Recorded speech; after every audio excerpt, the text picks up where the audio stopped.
आज जो कहानी हम देखने वाले हैं वो श्रीमद् भागवतम से है। और ये कोई ऐसी वैसी कहानी नहीं है। ये एक सफर है, एक आत्मा का सफर जो एक नहीं, दो नहीं, पूरे 3 जन्मों तक चलता है। तो चलिए इस इनक्रेडिबल जर्नी को साथ मिलकर समझते हैं। जरा सोचिए, क्या हो अगर कोई महान संत जिसने सब कुछ त्याग दिया हो, अपनी पूरी जिंदगी की तपस्या एक छोटी सी गलती से गवा दे। मतलब एक मामूली सी चूक, और उसकी कीमत 2 और जन्म। यही सवाल इस कहानी की जान है। यह हमें उस बारीक सी लाइन के बारे में बताती है जो करुणा और लगाव के बीच होती है, और जिसे पार करना बहुत ही आसान है। तो कहानी की शुरुआत होती है राजाओं के एक बड़े ही कमाल के वंश से। ये वो राजा थे जो सिर्फ राज नहीं करते थे, वो योगी भी थे। सोचिए, पावर और स्पिरिचुअलिटी का कैसा कॉम्बिनेशन। और इसी वंश के पहले राजा थे प्रियव्रत। अब प्रियव्रत तो वो तो संत ही बनना चाहते थे शुरू से ही, लेकिन खुद भगवान ब्रह्मा को आना पड़ा उन्हें समझाने। उन्होंने कहा, देखो, असली वैराग्य जिम्मेदारियों से भागना नहीं है। असली वैराग्य है सब कुछ करते हुए भी कमल के पत्ते की तरह दुनिया से अलग रहना। और प्रियव्रत की ताकत का अंदाजा लगाना है तो बस इतना समझ लीजिए कि जब वो अपने रथ पर सवार होकर पृथ्वी का चक्कर लगा रहे थे तो उनके रथ के पहियों से जमीन पर 7 गहरी लकीरें बन गईं, 7 खाइयां। और जानते हैं ये खाइयां क्या बनी? कहते हैं यही 7 खाइयां आगे चलकर 7 समंदर बनी, और उनके बीच की जमीन 7 महाद्वीप। ये सिर्फ एक कहानी नहीं है, ये एक सिंबल है। ये दिखाता है कि जब कोई राजा धर्म के रास्ते पर चलता है ना, तो वो दुनिया का नक्शा तक बदल सकता है। अच्छा, इसी वंश में आगे चलकर एक और महान राजा हुए, ऋषभदेव। और उन्होंने अपने 100 बेटों को जो सिखाया वो किसी भी राजपाट के ज्ञान से कहीं बढ़कर था। उन्होंने जीवन का असली मतलब समझाया। उन्होंने कहा, देखो, इंसान और जानवर में फर्क क्या है? सिर्फ दिमाग का? नहीं, फर्क है मकसद का। जानवर तो बस खाते पीते मौज करते हैं, लेकिन इंसान का शरीर मिला है एक सवाल का जवाब ढूंढने के लिए कि मैं कौन हूं। कितनी गहरी बात है। और ऋषभदेव के उन्हीं 100 बेटों में से एक थे हमारे आज के हीरो, राजा भरत। एक ऐसे राजा जिनके बारे में कहा जाता है कि वो बिल्कुल परफेक्ट थे। उनके राज में हर कोई खुश था, धर्म का बोलबाला था, और उनकी ग्रेटनेस का सबसे बड़ा सबूत, इस जमीन का नाम ही उनके नाम पर पड़ गया, भारतवर्ष। तो जब राजा भरत को लगा कि ओके, मेरी सारी ड्यूटीज पूरी हो गई, तो उन्होंने क्या किया? एक पल में सब कुछ, राजपाट, महल, परिवार, सब छोड़ दिया। और कहाँ चले गए? सीधा हिमालय की गोद में, एक शांत जगह जहां सिर्फ वो थे और उनका एक ही मकसद था, परमात्मा से एक हो जाना। लेकिन यही कहानी में ट्विस्ट आता है, एक ऐसा मोड़ जिसकी किसी ने उम्मीद नहीं की थी। एक दिन उन्हें एक छोटा सा अनाथ हिरन का बच्चा मिला। उनके दिल में दया आई। जाहिर है वो संत थे, वो उसे अपने आश्रम ले आए। पर वो दया, वो करुणा कब एक गहरे अटैचमेंट में बदल गई, उन्हें खुद पता नहीं चला। उनका ध्यान जो भगवान में लगना चाहिए था, अब उस हिरण में लगने लगा। और आखिर में जब मौत का पल आया तो उनके आखिरी ख्याल में भगवान नहीं थे, वो हिरण था। अब ये समझना बहुत जरूरी है कि ये हुआ कैसे। स्टेप 1, त्याग, बिल्कुल सही। स्टेप 2, करुणा, ये भी एक संत का गुण है, इसमें भी कोई गलती नहीं।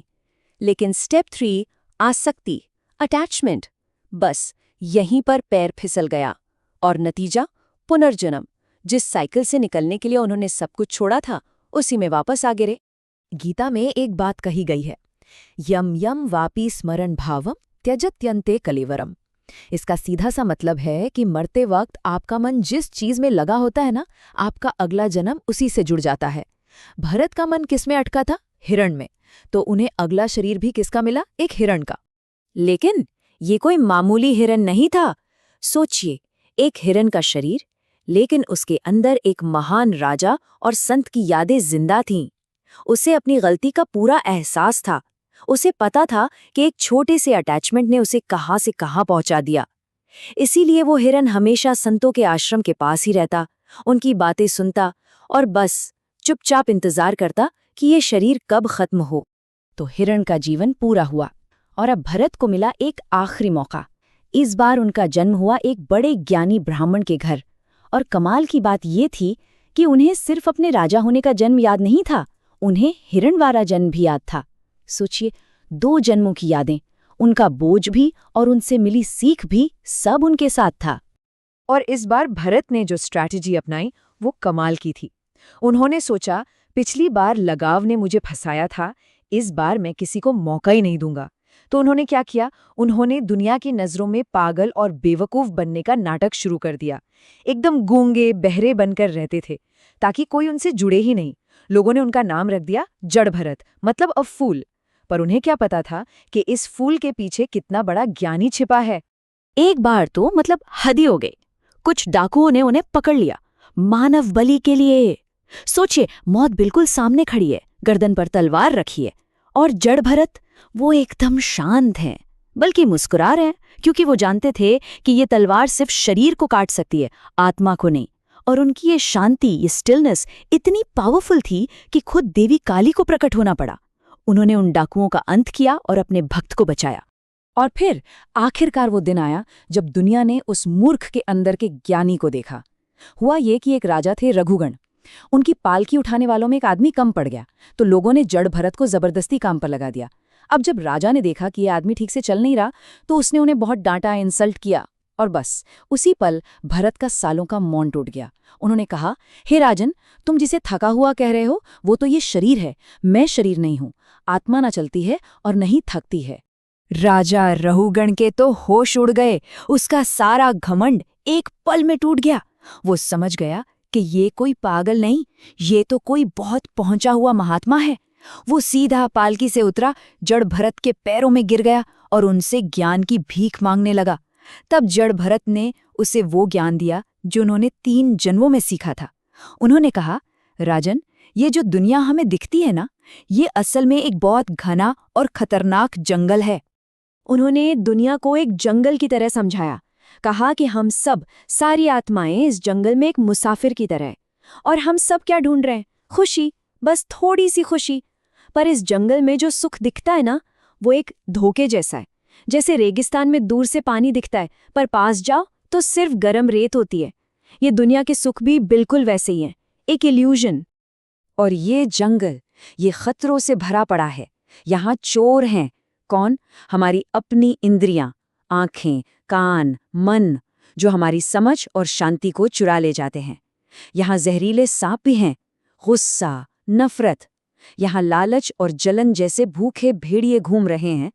और इन सब से ऊपर एक ऐसा शिकारी है जो हमें दिखता नहीं, पर वो हर पल हमारा शिकार कर रहा है।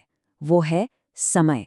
तो सवाल ये है कि इस खतरनाक जंगल से बाहर कैसे निकलें?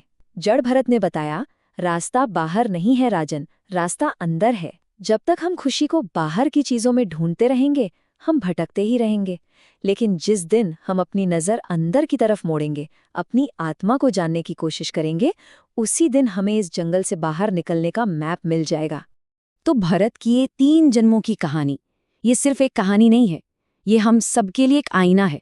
हम सब भी तो इसी दुनिया के जंगल में भटक रहे हैं ना, है ना?